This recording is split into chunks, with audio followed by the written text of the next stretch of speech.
My dear student, চলে এসেছি আরেকটি পেজ নিয়ে, পেজ নাম্বার 123। শিক্ষা বিজ্ঞান না পুরো পেয়ে যাবে, দেখতে থাকো, সাবস্ক্রাইব করে রাখো।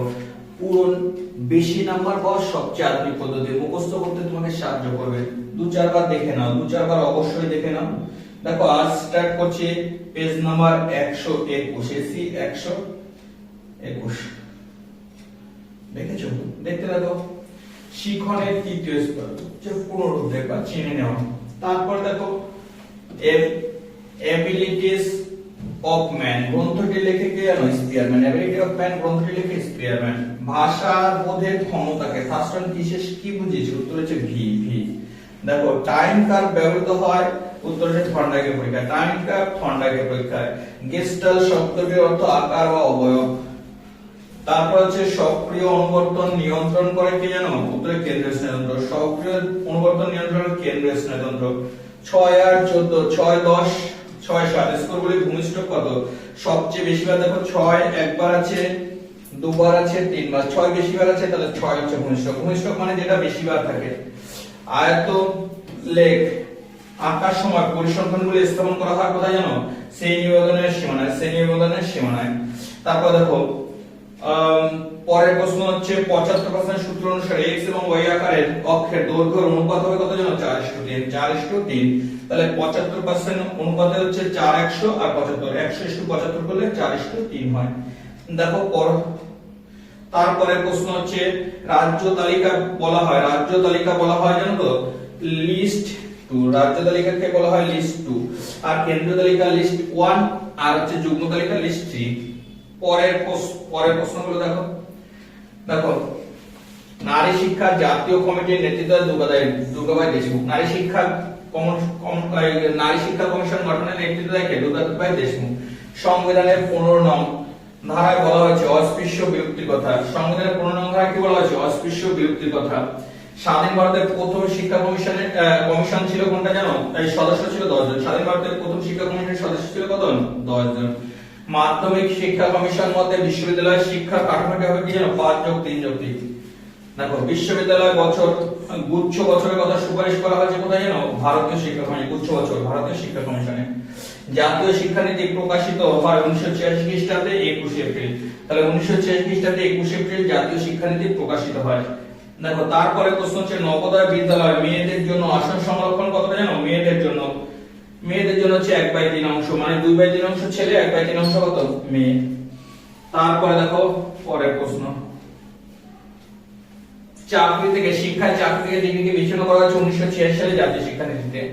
তারপর দেখো মনোবিদ লোয়েনফিল্ডের মতে দৃষ্টিহীনদের কটি ভাগ করা যায়? 4টি। দৃষ্টিহীনদের কটি ভাগ করা যায়? উত্তর হচ্ছে 4টি। কার মতে? লোয়েনফিল্ডের মতে। সর্বশিক্ষা অভিযান শিশুদের শিক্ষার বয়স কত বছর জানো? শিশু শিক্ষার বয়স 6 থেকে 14 বছর। সর্বশিক্ষা অভিযানের শিশু শিক্ষার বয়স কত? 6 থেকে 14। ডিপিইপি পুরো নাম হচ্ছে district primary education programming. DPEP, D তে ডিস্ট্রিক্ট, পি তে প্রাইমারি, ই তে এডুকেশন, আর পি তে প্রোগ্রামিং। তারপর প্রশ্ন ডেলর কমিশনে সংগঠিত হয়েছিল ইউনেস্কো DUNESCO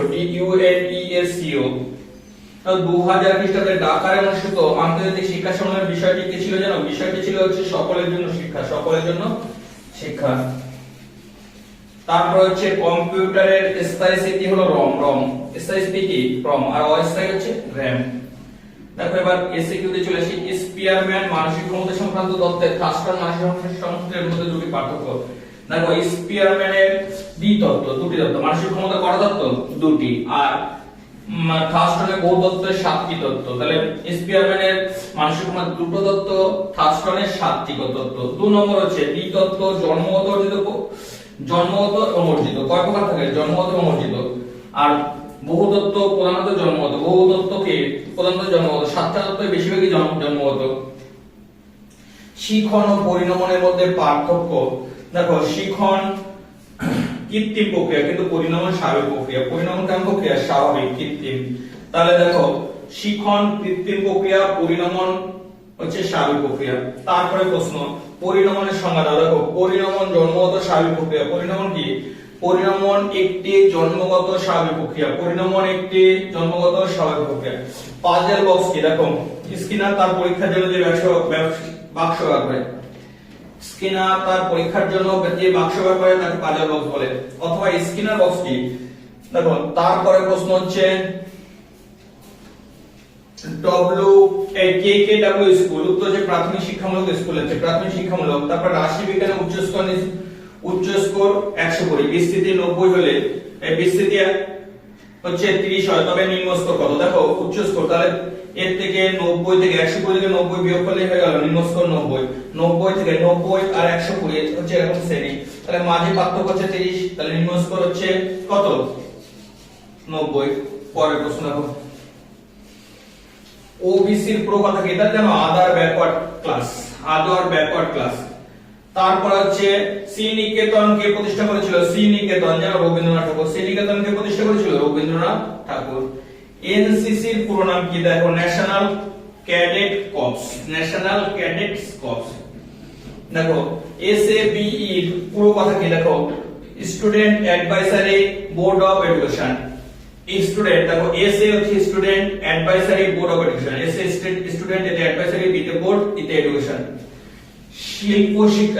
শিল্প শিক্ষা কর কি, দেখো Bengal engineering college and science university, Bengal engineering college এবং সায়েন্স ইউনিভার্সিটি কে দেখো নাই, দেখো বিও না শিল্প শিক্ষা বলিনি, এবার হচ্ছে বিইএসইউ, বেঙ্গল, বিতে বেঙ্গল ইঞ্জিনিয়ারিং, ইতে ইঞ্জিনিয়ারিং, এসএ হচ্ছে সায়েন্স ইউনিভার্সিটি।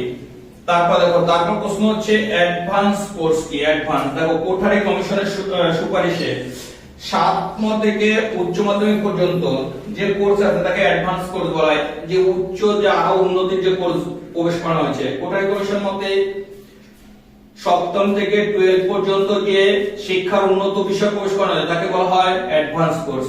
শিক্ষা ক্ষেত্রে ড্রপ আউট বা বিদ্যালয় ছুট বলতে কি বোঝো, দেখো শিক্ষা মাঝ পথে ছেড়ে দিলে তাকে বলা হয় শিক্ষা ক্ষেত্রে। দেখো একজন শিক্ষার্থী মাঝ পথে যদি শিক্ষা ছেড়ে দেয়, ধরো 12 ক্লাস পরীক্ষা শেষ না করে তার আগে পরীক্ষা পড়া ছেড়ে দিয়েছে, তাকে বলা হয় ড্রপ আউট বা বিদ্যালয় ছুট। পশ্চিমবঙ্গের দুটি মুক্ত বিশ্ববিদ্যালয়ের নাম লেখো, উত্তরে Netaji open university, Rabindra Bharati open university. তাহলে পশ্চিমবঙ্গের দুটো মুক্ত বিশ্ববিদ্যালয়ের নাম নেতাজি ওপেন ইউনিভার্সিটি আর হচ্ছে রবীন্দ্র ভারতী মুক্ত ইউনিভার্সিটি। দেখো তারপরে শ্রেণী কক্ষে দুটি আচরণমূলক সমস্যা লেখো, উত্তর হচ্ছে অমনোযোগ হওয়া, ঘুমিয়ে পড়া। অমনোযোগ হওয়া কি বললাম, ঘুমিয়ে পড়া, ঝগড়া করা। তারপরে ক্যাথলেস কাকে বলে, দেখো খেলার মাধ্যমে শিশুর মানসিক ক্ষমতা বিবেচনাকে ক্যাথলেস বলে। এডিএইচডি কি, এডিএইচডি দেখো শিশু শিক্ষা, শৈশবে শিশু চঞ্চলতা, শৈশবে শিশু চঞ্চলতা থাকায় attention deficit hyperactive, ADAD attention deficit hypertension disease থাকে, তাহলে এটাকে বলা হয় সমস্যা একটা শিশুর। এডিএ শিক্ষা ক্ষেত্রে 3Rs দেখো পঠন লিখন গণিতকে একত্রে 3Rs বলে, পঠন লিখন গণিত। লার্নিং দ্য টিচার উইদিন রিপোর্টের মূল বক্তব্য কি ছিল, দেখো সোশ্যালি ইউজফুল প্রোডাক্টিভ ওয়ার্ক। এসইউপিডব্লিউ পুরো কথা হচ্ছে সোশ্যালি ইউজফুল প্রোডাক্টিভ ওয়ার্ক। আর হচ্ছে লার্নিং দ্য টিচার উইদিন মূল বক্তব্য ছিল শিক্ষার অন্তর্নিহিত সম্পদ। শিক্ষা হলো, তাহলে লার্নিং দ্য টিচার উইদিনে বলা হয়েছে শিক্ষা হলো অন্তর্নিহিত সম্পদ। এসইউপিডব্লিউ পুরো কথা কি জানো, socially useful productive work.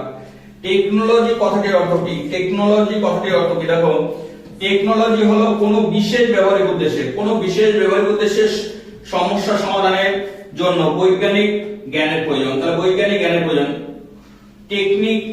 Technology হলো কোনো বিশেষ ব্যবহারিক উদ্দেশ্যে সমস্যা সমাধানের জন্য বৈজ্ঞানিক জ্ঞানের প্রয়োজন, তাকে বলা হয় কি বললাম, টেকনোলজি। শিক্ষা ক্ষেত্রে ব্যবহৃত একটি প্রযুক্তির নাম হচ্ছে কম্পিউটার, ওভারহেড প্রজেক্টর। সিপিইউর পুরো নাম সেন্ট্রাল প্রসেসিং ইউনিট, সিপিইউর পুরো নাম সেন্ট্রাল, সিতে সেন্ট্রাল, বিতে প্রসেসিং ইউনিট। কম্পিউটারে যেটা থাকে ভেতরে সেটার নাম সেন্ট্রাল প্রসেসিং ইউনিট। এই হচ্ছে এই সেটের পুরো এমসিকিউ এসিকিউ। তুমি যদি পুরো ভিডিও না দেখে থাকো অবশ্যই দেখে নাও, স্কিপ করবে না, পুরো ভিডিও দেখো, প্রত্যেকটি ভিডিও দেখো, তুমি লাভবান হবে।